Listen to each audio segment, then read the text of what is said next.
Hello student, स्वागत है आप सभी का आज की इस क्लास में। प्यारे बच्चों, आज की जो हमारी क्लास है, इस क्लास में हम कवर करेंगे सेट नंबर 17। ये सभी क्वेश्चन आपके जो है ऑल क्वेश्चन आपके PYQ हैं और SSC CHSL 8 अगस्त 2023 फर्स्ट शिफ्ट में पूछे गए हैं। ठीक है, तो अगर मैं बात करूँ ये क्लास किन छात्रों के लिए इम्पोर्टेंट है, ये क्लास ज़्यादा इम्पोर्टेंट है ऑल SSC जो SSC की तैयारी करते हैं, जिसमें आपका CGL हो गया, CHSL हो गया, MTS हो गया, GD हो गया और दिल्ली पुलिस, या फिर SSC स्टेनो हो गया, SSC JEE हो गया। ठीक है, तो जो भी छात्र SSC के द्वारा आयोजित, ठीक है, किसी भी भर्ती परीक्षा की तैयारी करता है, उन सभी छात्रों के लिए ये क्लास अति महत्वपूर्ण है। ठीक है, याद रखना बेटा। और जैसा कि हम आपको रोज़ बताते हैं बेटा कि SSC हमेशा PYQ पूछती है। PYQ का मतलब है अपने द्वारा आयोजित किए गए प्रीवियस ईयर क्वेश्चन पूछती है। ठीक है, तो 2023 में जो आप पेपर देने जाएंगे दिल्ली पुलिस का, उसके लिए क्लास अति महत्वपूर्ण है। ठीक है, आपको बहुत सारे क्वेश्चन इसी क्लास में से मिल जाएंगे। ठीक है, तो शुरू करें। एक बार सभी छात्र जो कनेक्ट हो गए हैं वो चैनल पर अपनी अटेंडेंस लगा दीजिए, हाय हेलो बोल दीजिए। ठीक है, आप सभी छात्रों का बहुत बहुत स्वागत है। सभी छात्रों को, सभी प्यारे छात्रों को प्यार भरी नमस्कार है। सभी का बहुत बहुत स्वागत है बेटा। ठीक है, चलिए शुरू करते हैं। पहला क्वेश्चन हमारा ये क्लास नंबर 5 फोर्थ 5 है। ये हमारी क्लास नंबर 5 है बेटा, याद रखियो। ठीक है, आज दिन क्या है? आज दिन बुधवार है, ये भी मैं आपको बता दूं। दिन बुधवार है और तारीख है आज 8 नवंबर 2023। ठीक है, याद रखियो। चलो, तो क्वेश्चन नंबर पहला हमारा बेटा, राजगामी संपत्ति एस्टेट। राजगामी संपत्ति सरकार की वह आय है जो बिना किसी कानूनी उत्तराधिकारी के लोगों द्वारा अदावकृत संपत्ति से प्राप्त होती है। ठीक है, ये इकोनॉमिक्स का क्वेश्चन है। चलिए अगला देखते हैं। महर्षि दयानंद सरस्वती ने महर्षि दयानंद सरस्वती ने 1875 में निम्नलिखित में से किस एक स्थान पर आर्य समाज संगठन की स्थापना करी थी? बम्बई में। तो महर्षि दयानंद सरस्वती ने 1875 में आर्य समाज की स्थापना करी थी। कहाँ पर? बम्बई में। कहाँ पर की थी बेटा? बम्बई में। ठीक है, याद रखना। 2022 में UEFA, देखो UEFA वुमेन्स चैंपियंस लीग में खेलने वाली पहली भारतीय फुटबॉलर कौन बनी बेटा? मनीषा कल्याण। कौन बनी? मनीषा कल्याण, याद रखना। 2022 में UEFA महिला चैंपियंस लीग में खेलने वाली पहली भारतीय फुटबॉलर बनी मनीषा कल्याण। इम्पोर्टेंट क्वेश्चन है बेटा। ठीक है, ये इम्पोर्टेंट है और करंट अफेयर का क्वेश्चन है, याद रखना। ठीक है, तो UEFA, ये जो UEFA है ये 2022 का है, तो यहाँ से आपका कर्तव्य बनता है कि आप 2023 का भी याद रखें। ठीक है, चलिए अगला क्वेश्चन है चौथा। कलकत्ता विश्वविद्यालय की पहली महिला स्नातक कौन है बेटा? कादम्बनी गांगुली। इम्पोर्टेंट क्वेश्चन है ये।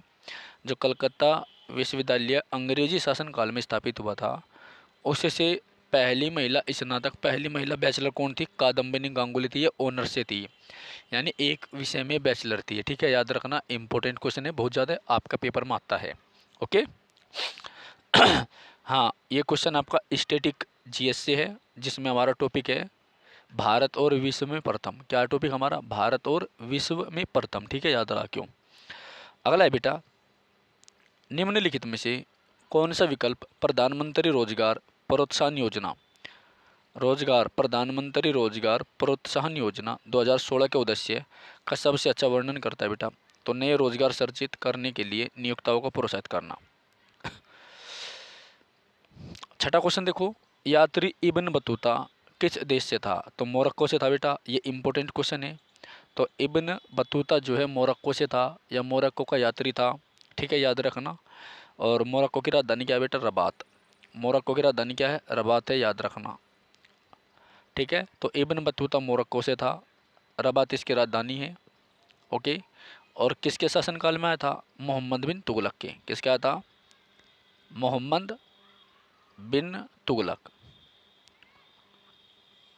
तुगलक के शासनकाल में आया था, राइट। मोहम्मद बिन तुगलक के शासनकाल में आया था। चलो, ज्यामितीय लंबाई एलजी, चुंबकीय लंबाई लामा के बीच कौन सा संबंध है? एलएम बराबर 5/6 LG। आठवां है, किस रेडियोधर्मी समस्थानिक का आधा जीवन काल 5770 वर्ष है, जिसका उपयोग कागज और चरम पत्र जैसे कार्बनिक पदार्थों के जीवन काल का अनुमान लगाने के लिए किया जाता है? तो यह कार्बन 14, C14 क्या है बेटा? कार्बन 14, यानी C14 जो कार्बन डेटिंग पद्धति है, इसका आधा जीवन काल कितना होता है? 5770 ईयर होता है। ठीक है, याद रखना। 9वां क्वेश्चन है बेटा, निम्नलिखित में से क्या पूंजीगत प्राप्ति का एक उदाहरण है? सार्वजनिक द्वारा सार्वजनिक क्षेत्र के बैंकों का विनिवेश। ठीक है, चलिए अगला क्वेश्चन देखो, 10वां। देखो बेटा, ये 10वां क्वेश्चन आपका जो है 30 बार आ चुका है अभी तक।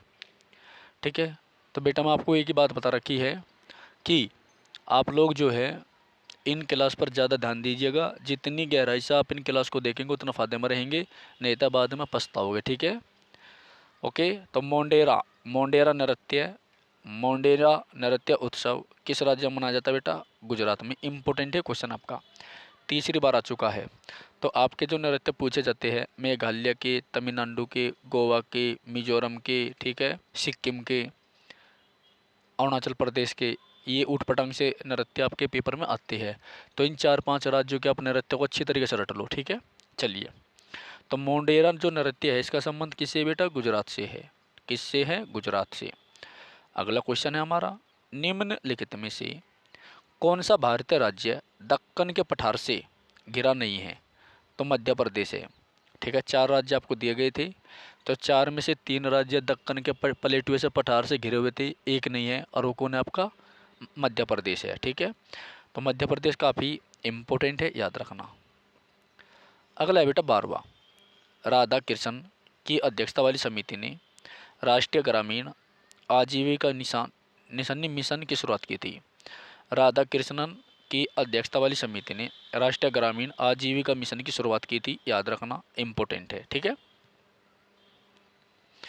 13वां क्वेश्चन है बेटा आपका, निम्नलिखित से किस भारतीय पहलवान ने एशियाई कुश्ती चैंपियनशिप 2023 में 57 किलोग्राम में गोल्ड मेडल जीता? अमन सहरावत। इम्पोर्टेंट है। तो ये क्वेश्चन बेटा आपका करंट अफेयर का है, आप देख लीजिए करंट अफेयर के किस टाइप के आपके क्वेश्चन आते हैं। तो किस भारतीय पहलवान ने एशियाई कुश्ती चैंपियनशिप 2023 में 57 किलोग्राम वर्ग में स्वर्ण पदक जीता बेटा? अमन सहरावत ने। किसने जीता बेटा? अमन सहरावत ने। किसने जीता? अमन सहरावत ने, याद रखना। तो किस भारतीय पहलवान ने एशियाई कुश्ती चैंपियनशिप 2023 में, लेटेस्ट क्वेश्चन है करंट अफेयर का, है ना, 57 किलो वर्ग में स्वर्ण पदक जीता? अमन सहरावत ने। किसने जीता बेटा? अमन सहरावत ने, याद रखना, इंपॉर्टेंट है। ओके, चलिए। निम्नलिखित में से कौन सी भारतीय संविधान की एक विशेषता है? सबसे लंबा लिखित संविधान है भारत का, इंपॉर्टेंट है, याद रखना। क्या है बेटा? सबसे लंबा संविधान है भारत का, इंपॉर्टेंट है, याद रखना। ओके, चलो उसके बाद 15वां क्वेश्चन हमारा, निम्नलिखित में से कौन सा कथन सत्य है? कम ब्याज दरों पर मुद्रा की अव्यवहार्य मांग अधिक होगी। 16वां, उस्ताद विलायत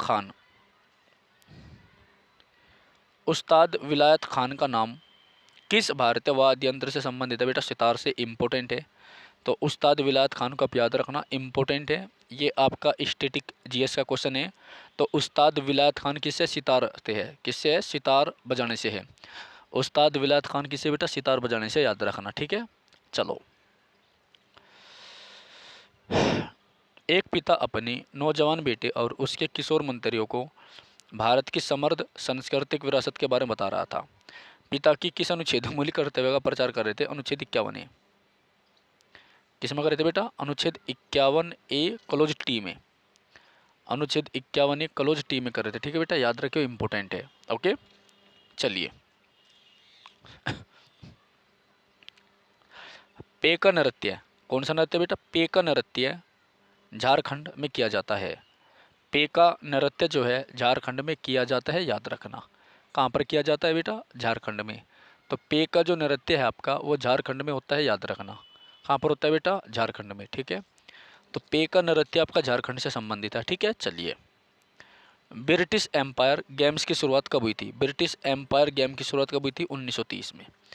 मतलब जो हमारा क्रिकेट का गेम होता है, इस गेम में एम्पायर की शुरुआत, एम्पायरिंग की शुरुआत कब हुई थी? 1930 में, याद रखना।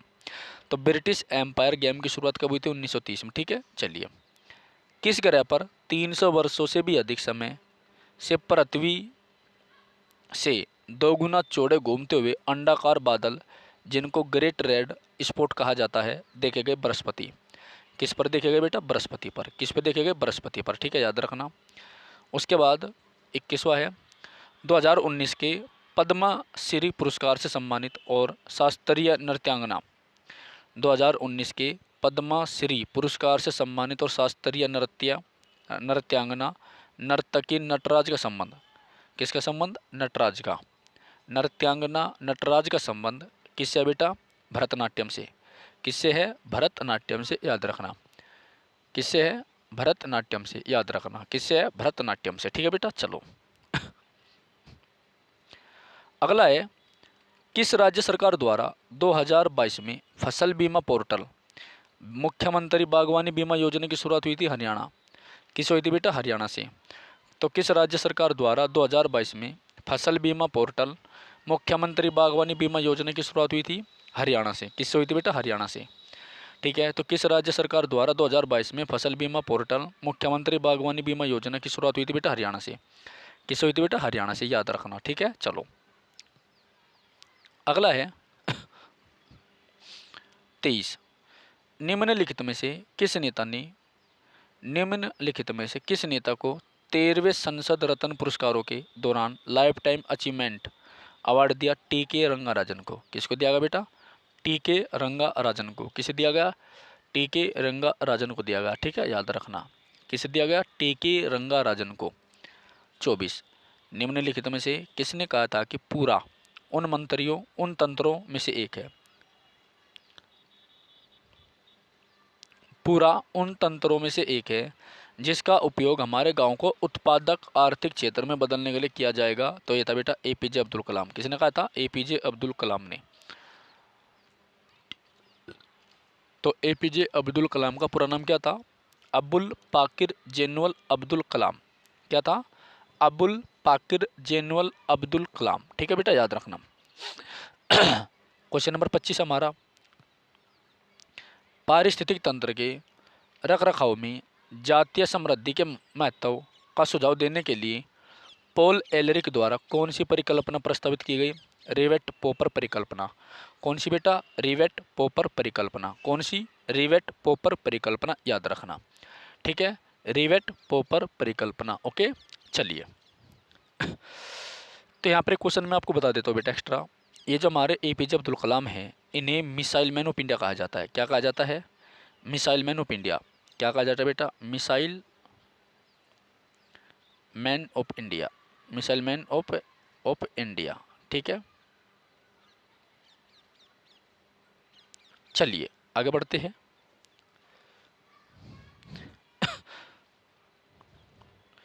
ठीक है बेटा, देखिए आप सभी छात्रों का हमने फर्स्ट सेट कर लिया है आज का। ठीक है, तो एक बार सभी छात्र जो जुड़ गए हैं सभी को प्यार भरा नमस्कार है बेटा। आप सभी का बहुत बहुत स्वागत है। डेली क्लास को देखिए आप। क्लास को आप जो है शुरू से लेकर एंड तक जरूर देखिएगा। ठीक है, शुरू से लेकर एंड तक जरूर देखिएगा, काफ़ी इंपॉर्टेंट क्लास है। ओके, चलिए अगली क्लास में आइए। अगली क्लास क्या है हमारी? अगली क्लास है हमारी 18वें नंबर की।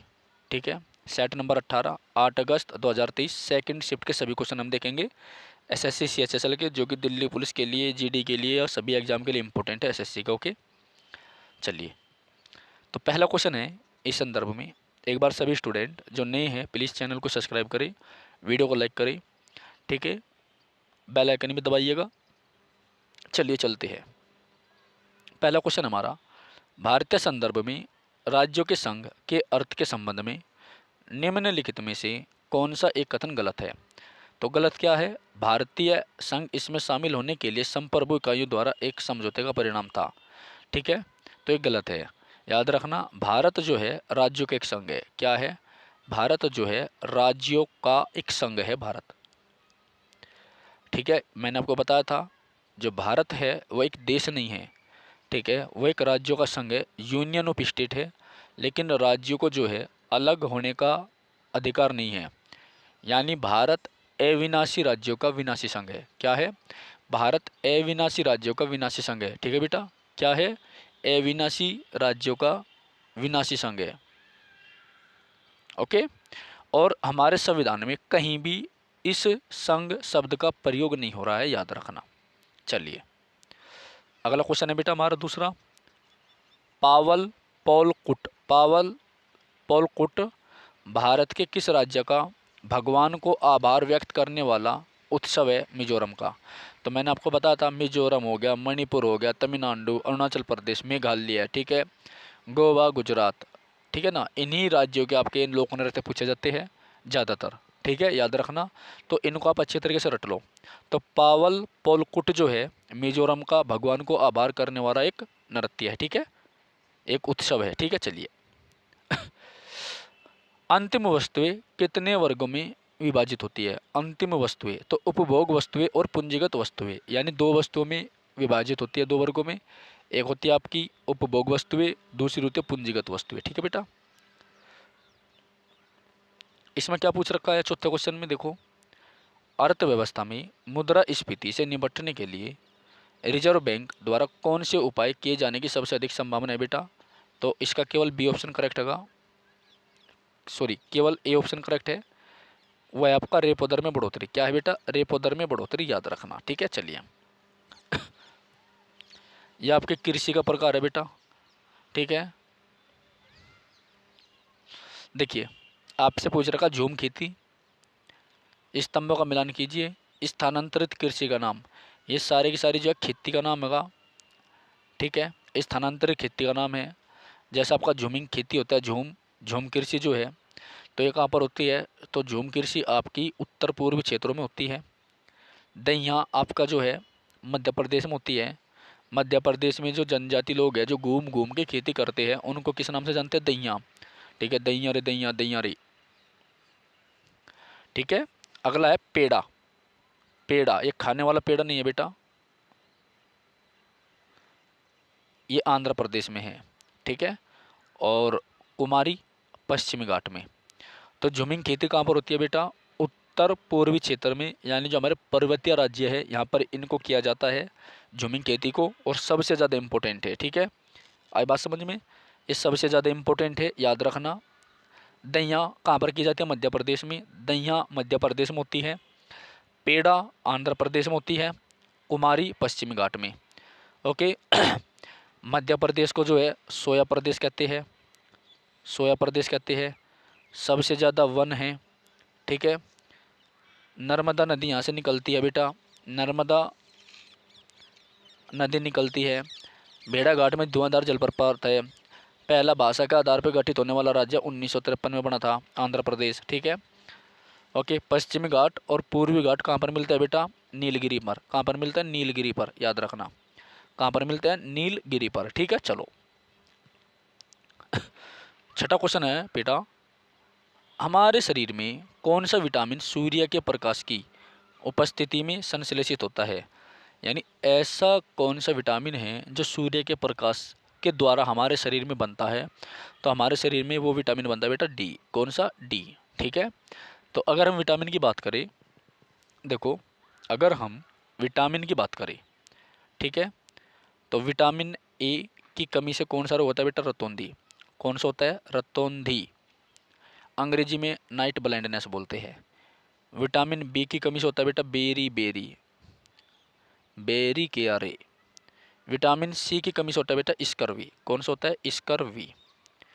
विटामिन डी की कमी से होता है बेटा rickets, rickets. Vitamin D rickets. Vitamin E की कमी से होता है बेटा प्रजनन शक्ति का कम होना, प्रजनन शक्ति का कम होना। विटामिन ई की कमी से होता है बेटा आपका रक्त का थक्का नहीं बनता।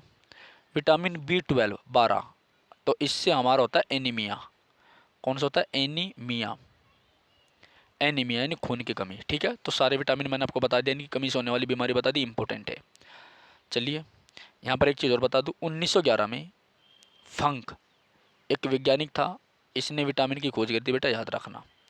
किसने की थी? फंक ने। तो विटामिन की खोज किसने की थी? फंक ने की थी, याद रखियो।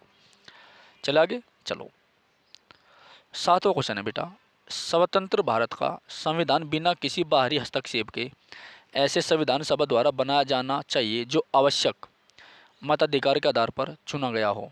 क्या हुआ हो? जो स्वतंत्र भारत का संविधान बिना किसी बाहरी हस्तक्षेप के ऐसे संविधान सभा द्वारा बनाया जाना चाहिए जो वयस्क मताधिकार के आधार पर चुना गया हो। यह बयान किसने दिया था? जवाहरलाल नेहरू ने। किसने दिया था बेटा? जवाहरलाल नेहरू ने दिया था। ठीक है, याद रखना, इंपॉर्टेंट है। किसने दिया था? जवाहरलाल नेहरू ने दिया था बेटा, याद रखना। ठीक है, चलो, तो जवाहरलाल नेहरू ने एक किताब लिखी थी बेटा, जिसका नाम क्या है? Discovery of India. क्या है? डिस्कवरी ऑफ इंडिया, भारत की खोज। Discovery of India, DISCOVERY, discovery of India, Bharat की खोज। इंपॉर्टेंट है, याद रखना। ओके, तो भारत की जो खोज है, इस किताब के लेखक कौन है? नेहरू है। ठीक है, मेरा फ़ोन हटा के चार्जिंग पर लग रहा। ठीक है, उसके बाद 13 दिसंबर 1940 को उद्देशिका उद्देशिका को जो है संवैधानिक सभा के सामने प्रस्तुत किसने किया था? जवाहरलाल नेहरू ने। 1929 में 1929 में कांग्रेस का एक अधिवेशन होता है बेटा लाहौर में। कहाँ पर होता है? लाहौर में, जो कि रावी नदी के तट पर है। इसकी अध्यक्षता किसने करी थी? नेहरू ने। और पूर्ण स्वराज की मांग रखी थी इसमें। जो लाहौर अधिवेशन था कांग्रेस का 1929 वाला, इसमें पूर्ण स्वराज की मांग रखी गई थी, याद रखना। ठीक है, इंपॉर्टेंट है ये, बहुत ज़्यादा है। ठीक है बेटा,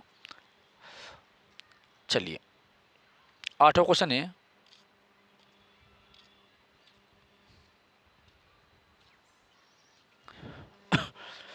ओके स्टूडेंट, अगला क्वेश्चन देखो बेटा, 8वां, मुलायम सिंह यादव को मरणोपरांत 2023 में पद्म विभूषण मिला।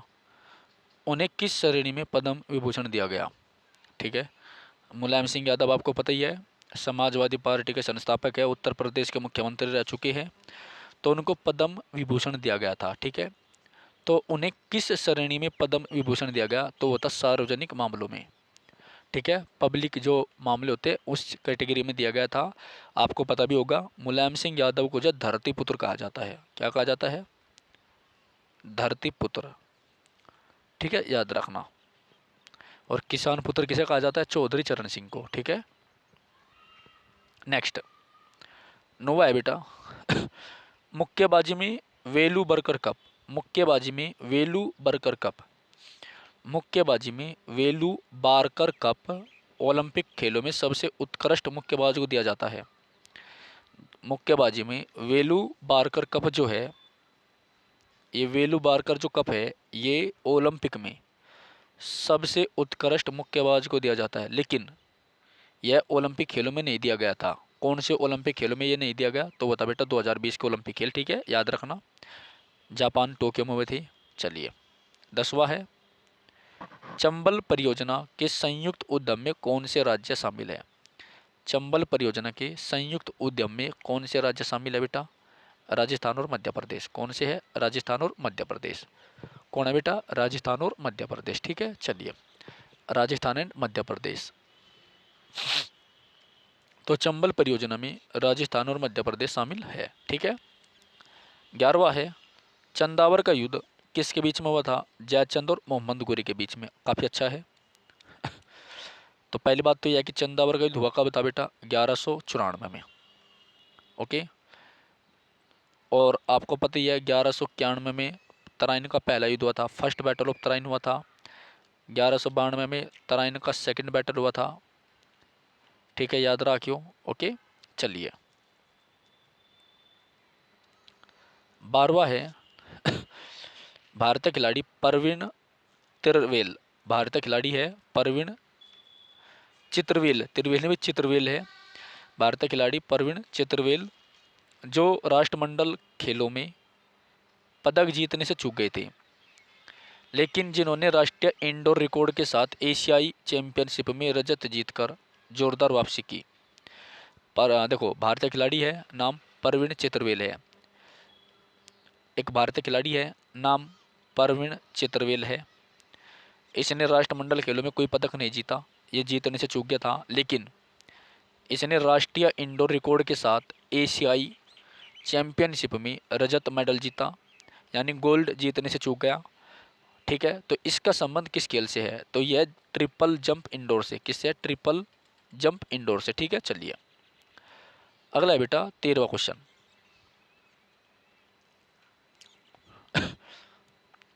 1951 की जनगणना के अनुसार भारत का जनसंख्या घनत्व 117 प्रति वर्ग किलोमीटर है। 1951 की जो जनगणना हुई थी उसके अनुसार भारत का जनसंख्या घनत्व कितना? 117 प्रति वर्ग किलोमीटर है। ठीक है,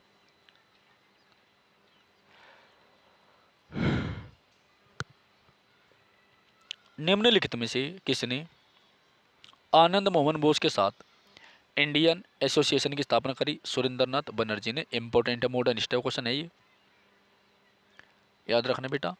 तो आनंद मोहन के साथ मिलकर जो है इंडियन एसोसिएशन की स्थापना सुरेंद्रनाथ बनर्जी ने करी थी, याद रखना।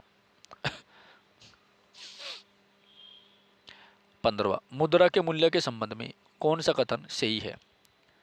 यह अप्रत्यक्ष रूप से मूल्य स्तर से संबंधित है। किससे है? मूल्य स्तर से संबंधित है। ठीक है, जा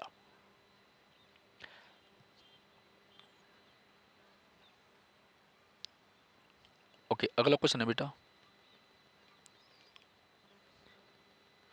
यह अप्रत्यक्ष रूप से मूल्य स्तर से संबंधित है। चलो आगे बढ़ते हैं। 16वां, दक्कन के पठार के संबंध में निम्नलिखित में से कौन सा कथन गलत है? दक्कन के पठार के संबंध में कौन सा कथन गलत है बेटा? सतपुड़ा पर्वत इस पठार के दक्षिण में है। सतपुड़ा पर्वत इस पठार के दक्षिण में है। ठीक है, तो दक्कन के पठार के संबंध में क्या गलत है? सतपुड़ा पर्वत इस पठार के दक्षिण में, याद रखना। ठीक है, चलिए किस डाइल्डिहाइड में बेंजीन विलय पर आसन्न कार्बन केंद्रों से जुड़े दो फॉर्मल समूह होते हैं? प्राथमिक एमीन के साथ फ्लोरोसेंट संयुग्मन उत्पन्न होता है, तो पेलेल्डिहाइड है। क्या है? पेलेल्डिहाइड है। चलिए चविट्टुकुली, चविट्टुकली का लोक नृत्य, चविट्टुकली लोक नृत्य निम्नलिखित में से किस भारतीय राज्य से संबंधित है? केरल से। तो चविट्टुकली जो लोक नृत्य है किस भारतीय राज्य से संबंधित है? केरल से बेटा। ठीक है, याद रखना। 19 सरकारी बजट के स्थायित्वकारी कार्य में मुख्य रूप से मांग को बढ़ाने घटाने के लिए हस्तक्षेप शामिल होता है। किस जर्मन रासायनिक ने वसा अम्लों के लवणों के विलयनों के विद्युत अपघटक द्वारा हाइड्रोकार्बन तैयार करने की तकनीक का प्रयोग किया था? हरमन कोलबे ने। किसने किया था? हरमन कोलबे ने।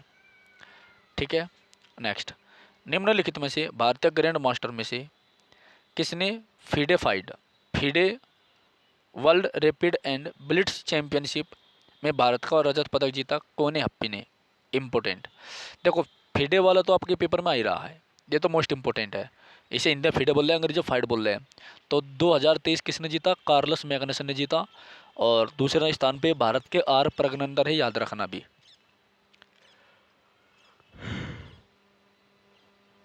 बाईसवा है, निम्नलिखित में से किस भारतीय संगीतकार ने वर्ष 2023 में ग्रैमी पुरस्कार जीता? किस भारतीय संगीतकार ने ग्रैमी पुरस्कार जीता बेटा? उसका नाम क्या है? रिंकी कैंज। कौन था? रिंकी कैंज। ठीक है, याद रखना।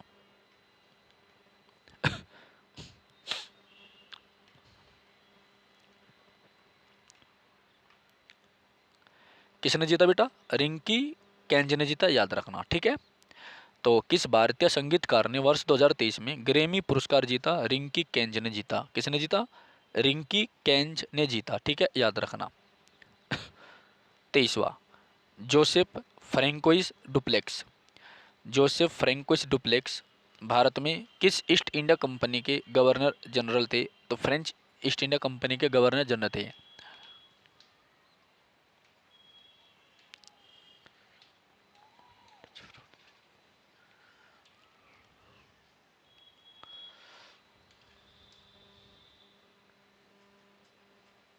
चलिए बेटा आगे है 24वां। भारत में किस पंचवर्षीय योजना को महालनोबिस योजना कहा जाता है? द्वितीय पंचवर्षीय योजना को किसे कहा जाता है बेटा? द्वितीय पंचवर्षीय योजना को।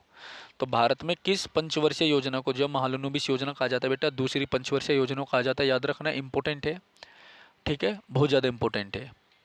ओके, चलिए नेक्स्ट है 25वां।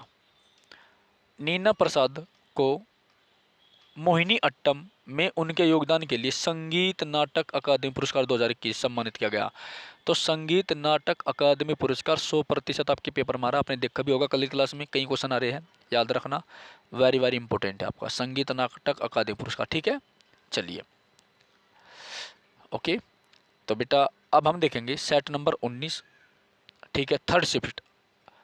इस थर्ड शिफ्ट के भी हम 25 क्वेश्चन देखेंगे जो एसएससी सीएचएसएल को 8 अगस्त को हुए थे बेटा, इंपॉर्टेंट है। ठीक है, एक बार सभी स्टूडेंट जो है जो नहीं जुड़े हैं चैनल को सब्सक्राइब कर दीजिए, वीडियो को लाइक कर दीजिए बेटा। ओके, अपने दोस्तों में शेयर भी कर दीजिए। और आप सभी का प्यार भरा नमस्कार, सभी का स्वागत है, सभी को प्यार प्यार भरी नमस्कार बेटा। चलिए तो क्वेश्चन नंबर फर्स्ट देखते हैं हम।